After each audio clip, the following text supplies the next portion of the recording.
ಪ್ರಿಯ ದೇವಜನರೇ, ಶುಭೋದಯ. ಈ ದಿನದ ವಾಕ್ಯ ಭಾಗ ದಾನಿಯೇಲ 1ನೇ ಅಧ್ಯಾಯ 8ನೇ ವಚನ.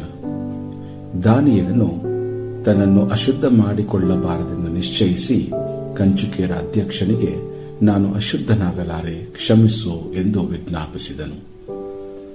ಸತ್ಯಯುಗದಲ್ಲಿ ಅನುಕರಣೆಗೆ ಅರ್ಹವಾಗಿರುವ ಅನೇಕ ದೈವಿಕ ಪುರುಷರು ಮತ್ತು ಮಹಿಳೆಯರ ಕಥೆಗಳು ಇವೆ.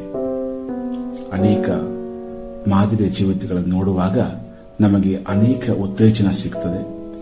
ನಂಬಿಕೆಯನ್ನು ಬಲಪಡಿಸುವಂತಹ ವಿಷಯಗಳನ್ನು ಓದುವಾಗ ನಮ್ಮ ಮನಸ್ಸಿಗೆ ಸಂತೋಷವೂ ಆತ್ಮಿಕ ಲಾಭ ಉಂಟಾಗುತ್ತದೆ. ದಾನಿಯೇಲನ ಜೀವಿತ ನೋಡಿಕೊಳ್ಳುವಾಗ ಅವನ ಸಾಕ್ಷಿಯ ಜೀವಿತ ಬಹಳ ಪ್ರಾಮುಖ್ಯವಾಗಿ ಕಂಡುಬರುತ್ತದೆ. ದಾನ್ ಅಂದರೆ ನ್ಯಾಯ ತೀರ್ಪಿಗೆ, ಎಲ್ ಅಂದರೆ ದೇವರು, ದಾನಿಯೇಲ ಎಂಬುದು ಅಂದರೆ ದೇವರು ನನ್ನ ನ್ಯಾಯಾಧಿಪತಿಯಾಗಿದ್ದಾನೆ ಎಂಬುದು ದಾನಿಯೇಲ ಎಂಬ ಪದದ ಅರ್ಥ. ಈ ವಾಕ್ಯ ಭಾಗದಲ್ಲಿ ಓದಿಕೊಳ್ಳುವಾಗ ದೇವರ ವಾಕ್ಯ ಹೇಳುವಾಗೆ ದಾನಿಯೇಲನು ಒಂದು ನಿಶ್ಚಯವನ್ನು ಮಾಡಿಕೊಳ್ತಾನೆ, ಒಂದು ತೀರ್ಮಾನವನ್ನು ಮಾಡಿಕೊಳ್ತಾನೆ. ಅದಕ್ಕೋಸ್ಕರವಾಗಿಯೇ ದಾನಿಯೇಲನನ್ನ ದೇವರು ಉನ್ನತ ಸ್ಥಾನಕ್ಕೆ ಬಾಬೇಲ್ ಪಟ್ಟಣದಲ್ಲಿ, ರಾಜ್ಯದಲ್ಲಿ ಮೇಲಕ್ಕೆ ತರುವುದನ್ನು ನಾವು ನೋಡುತ್ತೇವೆ. ಮೊದಲನೇದಾಗಿ ದಾನಿಯೇಲನು ಒಂದು ಉದ್ದೇಶವನ್ನು ಹೊಂದಿದ್ದ ವ್ಯಕ್ತಿಯಾಗಿದ್ದನು. ದಾನಿಯೇಲನು ತನ್ನ ಹೃದಯದಲ್ಲಿ ನಿಶ್ಚಯ ಮಾಡಿಕೊಂಡೆಂಬುದಾಗಿ ದಾನಿಯೇಲ 1:8 ನಮಗೆ ಹೇಳುತ್ತದೆ. ಅನ್ಯ ದೇಶದಲ್ಲಿ ದಾನಿಯೇಲನು ಒಬ್ಬ ಯುವಕನಾಗಿದ್ದನು. ರಾಜನ ಆಹಾರವನ್ನು ತಿನ್ನುವ ಮೂಲಕ ದೇವರ ನಿಯಮವನ್ನು ಉಲ್ಲಂಘಿಸಬೇಕೆಂಬ ಸವಾಲನ್ನು ಅವನು ಎದುರಿಸಬೇಕಾಯಿತು. ಯಾಕೆಂದರೆ ರಾಜನು ತಿನ್ನುವಂತಹ ಆಹಾರವು ಅವು ಯಜ್ಞ ಅರ್ಪಿಸಿದ ಆಹಾರವಾದ್ದರಿಂದ ಅದು ಅವನಿಗೆ ಅಶುದ್ಧವಾಗಿತ್ತು. ಅದಕ್ಕಾಗಿ ಅವನು ಅದನ್ನು ತಿನ್ನುವುದಿಲ್ಲವೆಂಬುದಾಗಿ ನಿಶ್ಚಯ ಮಾಡಿಕೊಂಡನು. ಒಬ್ಬ ಯುವಕನಾಗಿದ್ದರೂ ರಾಜಾಜ್ಞೆಯನ್ನು ಅನುಸರಿಸಲು ಅನೇಕ ಒತ್ತಡ ಇದ್ದರೂ ಕೂಡ ದೇವರ ನಿಯಮವನ್ನು ಅನುಸರಿಸಲು ಜೀವವನ್ನೇ ನೀಡಲು ದಾನಿಯೇಲನು ತನ್ನ ಹೃದಯದಲ್ಲಿ ನಿಶ್ಚಯ ಮಾಡಿಕೊಂಡನು. ಬಹಳ ಗಂಭೀರವಾದಂತಹ ಅಂಶ. ಮತ್ತೊಂದು ದೇಶ ಅಥವಾ ಪರಿಚಯ ಇಲ್ಲದಂಥ ದೇಶದಲ್ಲಿ ಅವನು ಸೆರೆಯಾಳಾಗಿ ಒಯ್ಯಲ್ಪಟ್ಟು ಅಲ್ಲಿ ಒಬ್ಬ ಯುವಕನಾಗಿ ಅವನನ್ನು ಆರಿಸಲ್ಪಟ್ಟು ಅವನಿಗೆ ಎಲ್ಲ ಅನುಕೂಲತೆಗಳನ್ನು ಕೊಡುವಾಗ ಅವನು ರಾಜನ ಆಜ್ಞೆಯನ್ನು ಪಾಲಿಸಬೇಕಾಗಿತ್ತು.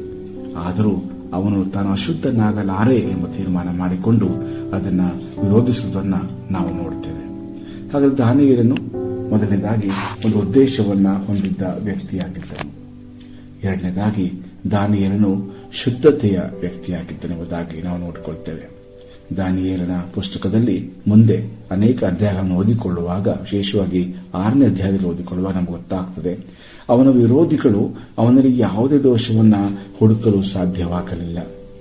ಅದಕ್ಕೋಸ್ಕರವಾಗಿ ಅವರು ಒಂದು ಕಟ್ಟಳೆಯನ್ನು ಮಾಡಿ ದಾನಿಯೇಲನು ಪ್ರತಿದಿನ ಪ್ರಾರ್ಥನೆ ಮಾಡುತ್ತಾನೆ ಎಂದು ತಿಳಿದು ಅದರ ಪ್ರಕಾರವಾಗಿ ರಾಜನಿಂದ ಒಂದು ಆಜ್ಞೆಯನ್ನು ಹೊರಡಿಸಿ ಯಾರೂ ಕೂಡ ರಾಜನನ್ನು ಹೊರತುಪಡಿಸಿ ಬೇರೆ ಯಾವುದೇ ದೇವರಿಗೂ ಪ್ರಾರ್ಥನೆ ಮಾಡಬಾರದು ಎಂಬ ಆಜ್ಞೆಯನ್ನು ಹೊರಡಿಸುತ್ತಾರೆ. ಆದ್ದರಿಂದ ದಾನಿಯೇಲನ ಅವನ ಎಲ್ಲಾ ಕೆಲಸ ಕಾರ್ಯಗಳಿರಬಹುದು, ಅವನ ಆಡಳಿತದಲ್ಲಿರಬಹುದು, ತಪ್ಪು ಕಂಡಿಡಲಿಕ್ಕೆ ಅವರಿಗೆ ಆಗಲಿಲ್ಲ. ಅವನ ವ್ಯವಹಾರಗಳ ನಿರ್ವಹಣೆಯಲ್ಲಿ, ಅದರ ವಿಷಯಗಳಲ್ಲಿ ಅವನು ದೋಷರಹಿತನಾಗಿದ್ದನೆಂಬುದಾಗಿ ದಾನಿಯೇಲ 6ನೇ ಅಧ್ಯಾಯ 1-4 ವಚನ ನಮಗೆ ತಿಳಿಸಿದೆ. ಪ್ರಿಯರೇ, ಹಾಗಾದರೆ ಮೊದಲನೇದಾಗಿ ದಾನಿಯೇಲನು ಉದ್ದೇಶವನ್ನು ಹೊಂದಿದ್ದನು. ದಾನಿಯೇಲನು ಎರಡನೇದಾಗಿ ಶುದ್ಧತೆಯ ವ್ಯಕ್ತಿಯಾಗಿದ್ದನು. ಪ್ರಿಯರೇ, ಮತ್ತು ಮೂರನೇದಾಗಿ ದಾನಿಯೇಲನು ಪ್ರಾರ್ಥಿಸುವ ವ್ಯಕ್ತಿಯಾಗಿದ್ದನು.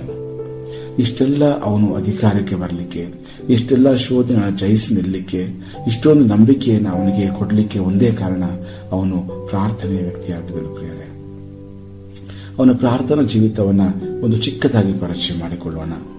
ದಾನಿಯೇಲನ ಗ್ರಂಥ 6ನೇ ಅಧ್ಯಾಯದಲ್ಲಿ ನಾವು ಓದಿಕೊಳ್ಳುವಾಗ ನಮಗೆ ಗೊತ್ತಾಗ್ತದೆ, ಅವನು ಪ್ರಾರ್ಥನೆಯಲ್ಲಿ ಮೊಣಕಾಲೂರಿ ಪ್ರಾರ್ಥನೆ ಮಾಡುತ್ತಾ ಇದ್ದ ನೋಡ್ತೇವೆ. ಪ್ರಿಯರೇ, ಅವನು ಆ ಒಂದು ರಾಜ್ಯದಲ್ಲಿ ಮಂತ್ರಿಯಾಗಿದ್ದನು ಅಥವಾ ಅವನ ರಾಜನ ಪಕ್ಕದಲ್ಲಿರುವಂತಹ ದೊಡ್ಡ ಸ್ಥಾನವನ್ನು ಹೊಂದಿದ್ದನು. ಪ್ರಿಯರೇ, ಆದರೂ ಪ್ರಾರ್ಥನೆಯಲ್ಲಿ ಅವನ ಮೊಣಕಾಲೂರಿ ಪ್ರಾರ್ಥನೆ ಮಾಡುತ್ತಾ ಇದನ್ನು ನೋಡುವಾಗ ಅದು ದೇವರ ಮುಂದೆ ಅವನ ದೀನತೆಯನ್ನು ತೋರಿಸುತ್ತದೆ ನಮಗೆ. ಹಾಗೆಯೇ ಮುಂದೆ ಹೋದುವಾಗ ಅವನು ಪ್ರತಿದಿನ 3 ಬಾರಿ ಪ್ರಾರ್ಥನೆ ಮಾಡುತ್ತಾ ಇದ್ದನೆಂಬುದಾಗಿ ದೇವರ ವಾಕ್ಯ ನಮಗೆ ಹೇಳುತ್ತದೆ. ದೇವರ ಮೇಲೆ ಇರುವಂತಹ ನಿರಂತರ ಅವಲಂಬನೆ ನಮಗೆ ಅದರಿಂದ ತಿಳಿದು ಬರ್ತದೆ. ಅವನಷ್ಟೇ ದೊಡ್ಡ ಸ್ಥಾನಕ್ಕೆ ಬಂದಿದ್ದರೂ, ಎಷ್ಟೇ ದೊಡ್ಡ ಕೆಲಸದಲ್ಲಿದ್ದರೂ, ಎಷ್ಟೇ ಅಧಿಕಾರ ಹೊಂದಿದ್ದರೂ ಕೂಡ ಅವನು 3 ಬಾರಿ ನಿರಂತರವಾಗಿ ದೇವರ ಮೇಲೆ ಅವಲಂಬಿಸಿದನೆಂಬುದಾಗಿ ನಮಗೆ ಗೊತ್ತಾಗ್ತದೆ. ಹಾಗೆಯೇ 3ನೇದಾಗಿ ಅವನು ಹಿಂಸೆ ಮಧ್ಯದಲ್ಲಿ ಕೂಡ ಸ್ತೋತ್ರ ಸಲ್ಲಿಸಿದನೆಂಬುದಾಗಿ ನೋಡುತ್ತೇವೆ. ಅವನನ್ನ ಸಿಂಹದ ಗವಿಗೆ ಹಾಕಿದಾಗಲೂ ಅವನು ಅಲ್ಲಿ ಕೂಡ ದೇವರಿಗೆ ಸ್ತೋತ್ರ ಸಲ್ಲಿಸಿದನು. ದೇವರನ್ನು ಬಿಡಿಸುತ್ತಾನೆಂಬುದಾಗಿ ಬಲವಾಗಿ ನಂಬಿದ್ದನೆಂಬುದಾಗಿ ದೇವರ ವಾಕ್ಯ ನಮಗೆ ಗೊತ್ತಾಗ್ತದೆ. ಹಾಗೆ 6ನೇ ಅಧ್ಯಾಯದಲ್ಲಿ ಮುಂದೆ ಹೋಗುವಾಗ ಅವನು ಯಥಾ ಪ್ರಕಾರ ಪ್ರಾರ್ಥನೆ ಮಾಡುತ್ತದೆ ಎಂಬುದಾಗಿರ್ತದೆ ಪ್ರಿಯರೇ. ಅವನು ಕೇವಲ ಶೋಧನೆ ಬಂದಾಗ ಪ್ರಾರ್ಥನೆ ಮಾಡಲಿಲ್ಲ, ರಾಜನ ಆಜ್ಞೆ ಬಂದಾಗ ಪ್ರಾರ್ಥನೆ ಮಾಡಲಿಲ್ಲ. ಬದಲಾಗಿ ಅವನು ಎಂದಿನಂತೆ ಯಥಾ ಪ್ರಕಾರ ಅವನು ದಿನಕ್ಕೆ 3 ಆವರ್ತಿ ಯೆರೂಸಲೇಮಿನ ಕಡೆ ತಿರುಗಿಕೊಂಡು ಪ್ರಾರ್ಥನೆ ಮಾಡುತ್ತದೆ ಎಂಬುದಾಗಿ ದೇವರ ವಾಕ್ಯ ಇರ್ತದೆ ಪ್ರಿಯರೇ. ಹಾಗಾದರೆ ನಾವು ಇವತ್ತು ನಮ್ಮ ಜೀವಿತಗಳಲ್ಲಿ, ನಾವು ಮಾಡುವ ಕೆಲಸ ಕಾರ್ಯಗಳಲ್ಲಿ, ವೈಯಕ್ತಿಕ ಜೀವಿತಗಳಲ್ಲಿ ನಮಗೆ ಆಶೀರ್ವಾದ, ಉನ್ನತಿ ಬೇಕಿರುವುದಾದರೆ ನಾವು ದಾನಿಯೇಲನ ಹಾಗೆ ಒಂದು ಉದ್ದೇಶವನ್ನ ಹೊಂದಿರುವಂತಹ ವ್ಯಕ್ತಿಗಳಾಗಬೇಕು. 2ನೇದಾಗಿ ದಾನಿಯೇಲನಂತೆ ಶುದ್ಧರಾಗಿ ಜೀವಿಸಲಿಕ್ಕೆ ನಾವು ಬಯಸಬೇಕು. ಹಾಗೆ ದಾನಿಯೇಲನಂತೆ ಪ್ರಾರ್ಥಿಸುವ ವ್ಯಕ್ತಿಗಳಾಗಬೇಕು. ಹೀಗೆ ಮಾಡುವಾಗ ನಾವು ಕೂಡ ನಮ್ಮೆಲ್ಲಾ ಪರಿಸ್ಥಿತಿಗಳ ಮಧ್ಯದಲ್ಲಿ ನಾವು ದೇವರನ್ನು ಘನಪಡಿಸುತ್ತಾ ಆತನ ಆಶೀರ್ವಾದಕ್ಕೆ ನಾವು ಒಳಗಾಗಿ ಈ ಲೋಕದಲ್ಲಿ ಸಾಕ್ಷ್ಯ ಜೀವಿತವನ್ನು ಮಾಡಲಿಕ್ಕೆ ನಮಗೆ ಸಾಧ್ಯವಾಗುತ್ತದೆ. ದೇವರು ನಮ್ಮನ್ನ ಹೀಗೆ ಆಶೀರ್ವದಿಸಲಿ. ಆಮೇನ್. ಈ ಕಾರ್ಯಕ್ರಮದ ಬಗ್ಗೆ ನಿಮ್ಮ ಅಭಿಪ್ರಾಯ, ಸಲಹೆಗಳು ಹಾಗೂ ಯಾವುದೇ ಪ್ರಾರ್ಥನಾ ಮನವಿಗಳಿದ್ದಲ್ಲಿ ನಮ್ಮ ದೂರವಾಣಿ ಸಂಖ್ಯೆಗೆ ನೀವು ಕರೆ ಮಾಡಬಹುದು. ನಮ್ಮ ದೂರವಾಣಿ ಸಂಖ್ಯೆ 996026065453. ನಿಮ್ಮ ಅಭಿಪ್ರಾಯಗಳನ್ನು ಇಮೇಲ್ ಮೂಲಕವೂ ನಮಗೆ ತಿಳಿಸಬಹುದು. ನಮ್ಮ ಇಮೇಲ್ ಐಡಿ info@fibaonline.org. ವಂದನೆಗಳು.